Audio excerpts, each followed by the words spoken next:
If you look at the world's most exciting performance cars, you'll find that the majority of them offer 2 doors and 2 seats. Most of the time, that's just fine, but every now and again, you might want to take some friends along for the ride, or some kids, or maybe even some dogs. And in that case, it's certainly far more comfortable if you have 4 doors and 4 seats to play with. The problem is, it's very difficult to find a 4-door car that's worth getting excited about. But don't worry, we've found one for you. This is the Aston Martin Rapide S.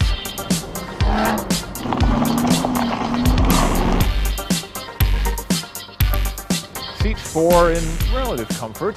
It's got even a decent sized trunk.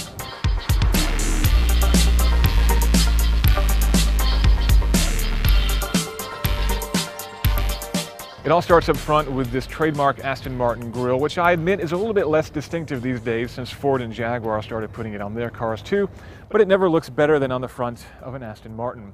The Rapide S is significantly better looking up front than the original Rapide, which had this chrome bar going across the front that almost made it look like it had braces.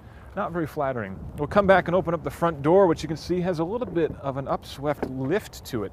Not quite as dramatic as a Lamborghini, of course, but it gives it more clearance over the curb or also over the bodies of your fallen corporate enemies. And then there's the rear hatch, which is a little bit difficult to open here, but when you get it open, you get a fairly sizable interior. You can fold down the rear seats, which gives you even more storage space, a nice flat area. Not quite big enough for a sheet of drywall maybe, but a couple of sets of golf clubs should be no problem at all. But of course, it's the rear doors that really set this car apart, and the rear seats inside. They're small, but they're actually quite comfortable, and they're fairly sporty too, with a lot of bolstering. Not exactly sized for a grown adult like myself. I can get in here, and I'm reasonably comfortable, but I would like a couple more inches of headroom, and a little bit more legroom wouldn't hurt either. It's definitely more suited for children than for grown adults. On the rear seats here, we've got an infotainment system that you can get into. Your kids can plug their video game system into the center console.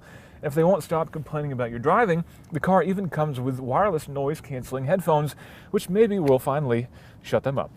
So it all starts with this weighty Aston Martin key with crystal on the back. You slot it into the center console, and then you're greeted with a very nice sound indeed. That slots into what is a very nicely laid out and nice looking infotainment system that is unfortunately totally bereft of any sort of modern technology. We've got an AM/FM system from Bang & Olufsen, which sounds really great. It's got these pop-up tweeters that are very dramatic when they raise, and the sound quality is indeed very good, but ultimately it's pretty limited in terms of what you can do with it. You do have AM/FM and Sirius, of course. You got a CD player here, and you can connect through the center dashboard here a USB drive if you want to, or an iPod, which uses a dock connector. If you've got a newer iPod or iPhone, you're out of luck, unfortunately. There's a 3.5mm line in too, but if you want to do any Bluetooth A2DP streaming or anything like that, you are out of luck. You can connect your phone to the car, but only for actually making phone calls. That is pretty disappointing this day and age, I have to say. As we move down here, you can turn on the navigation system by hitting the nav button.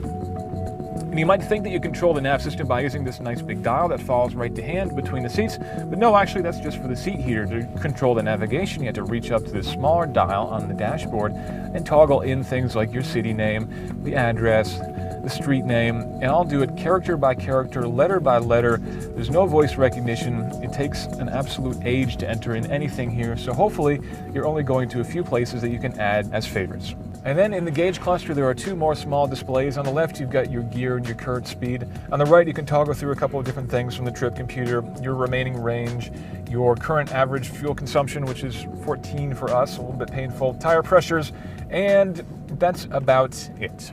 It's pretty disappointing for a car in 2013.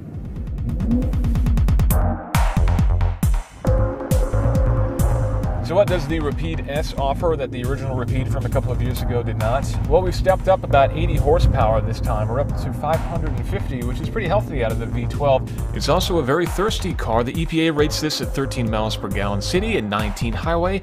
Our testing, which included a mixture of both, found us coming in much closer to the low end of the scale, just over 14 miles per gallon. That brings the 0 to 60 time down under 5 seconds, which is really where it needs to be for a car in this category. Though it's not really a hard accelerating car in that way. It's got more of a top-end push, which means you've got to rev it, which sounds pretty nice, so we're not going to complain. The other nice improvement is a tunable suspension. By pressing this button here, you can go from a comfort mode all the way up to a track mode. And we've driven plenty of cars where the suspension really doesn't make that much of a difference, but here it's very noticeable as you go through the different modes. We're in comfort now, and on a bumpy road it's actually quite comfortable, but hold the button down for 4 seconds, go into track mode, and it's very, very tight indeed. We've actually had the opportunity to take it out on a track. It does surprisingly well. A base Aston Martin Rapide S will set you back just under $200,000, but as is the case with many luxury cars, there are plenty of options to choose from, many of which will quickly drive that price much, much higher.